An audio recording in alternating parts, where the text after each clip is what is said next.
Hello everyone, welcome to Sanmarga classes. ಚತುರ್ಭುಜಗಳು ಅಧ್ಯಾಯದ 48ನೇ ಪ್ರಶ್ನೆಯನ್ನ ಗಮನಿಸಿ. ಚಿತ್ರದಲ್ಲಿ ABCD ಒಂದು ಸಮಾಂತರ ಚತುರ್ಭುಜ. ಕೋನ DAC is equal to 32 degree ಮತ್ತು ಕೋನ AOB 70 ಡಿಗ್ರಿ ಆದರೆ ಕೋನ DBC ಯ ಅಳತೆಯನ್ನ ಕಂಡುಹಿಡಿಯಿರಿ. ಓಕೆ, ಸೊ ಚಿತ್ರವನ್ನ ಗಮನಿಸಿದ್ರೆ ಕೊಟ್ಟಿರುವಂತಹ ದತ್ತಾಂಶ DAC ಓಕೆ 32 ಡಿಗ್ರಿ ಇದೆ, AOB ಸೊ ಎಷ್ಟಿದೆ 70 ಡಿಗ್ರಿ ಇದೆ ಅಲ್ವಾ. ಸೊ ಇದು ಸಮಾಂತರ ಚತುರ್ಭುಜ.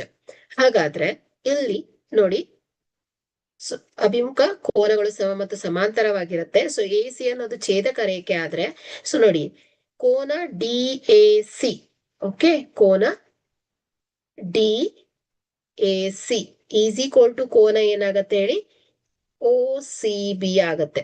OCB ಯಾಕಂದ್ರೆ ಪರ್ಯಾಯ ಕೋನಗಳು. ಓಕೆ, ಸೊ ಪರ್ಯಾಯ ಕೋನಗಳಾಗತ್ತೆ. ಸೊ ಹಾಗಾಗಿ ಇದೆಲ್ಲ ಕೋನದ ಅಳತೆ ಏನಿರುತ್ತೆ ಸಮನಾಗಿರುತ್ತೆ 32 ಡಿಗ್ರಿ. ಸೊ ಇದು ಕೂಡ 32 ಡಿಗ್ರಿ ಆಗತ್ತೆ.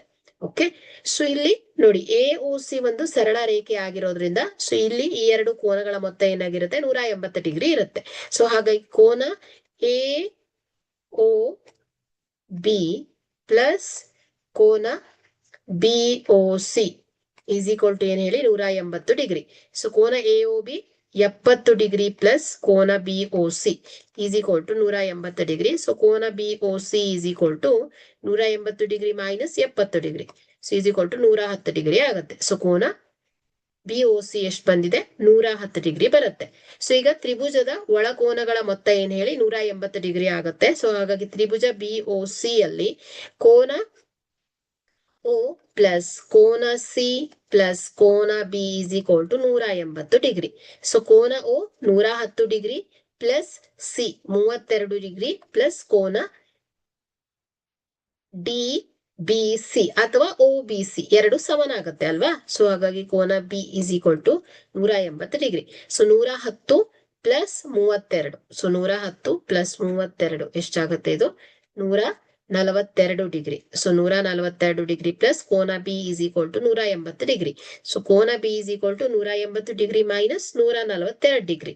Okay, so 180 minus 142 degree. So 10 2 ಹೋದ್ರೆ 8 38 ಡಿಗ್ರಿ ಬರುತ್ತೆ. Okay, so is equal to 38 degree ಬಂದಿದೆ. ಓಕೆ, ಹಾಗಾದ್ರೆ ಇಲ್ಲಿ OBC ಅಳತೆ ಬಂದಿದೆ. OBC ಕೋನ ಎಷ್ಟು ಬಂತು 38 ಡಿಗ್ರಿ ಬಂದಿದೆ. ಸೊ ಕೋನ OBC ಈಕ್ವಲ್ ಟು ಏನ್ ಹೇಳಿ ಕೋನ DBC ಅಲ್ವಾ. ಹಾಗಾಗಿ ಕೋನ DBC ಈಸ್ ಈಕ್ವಲ್ ಟು ಕೋನ DBC is equal to 38 degree ಆಗಿದೆ. Okay, thank you.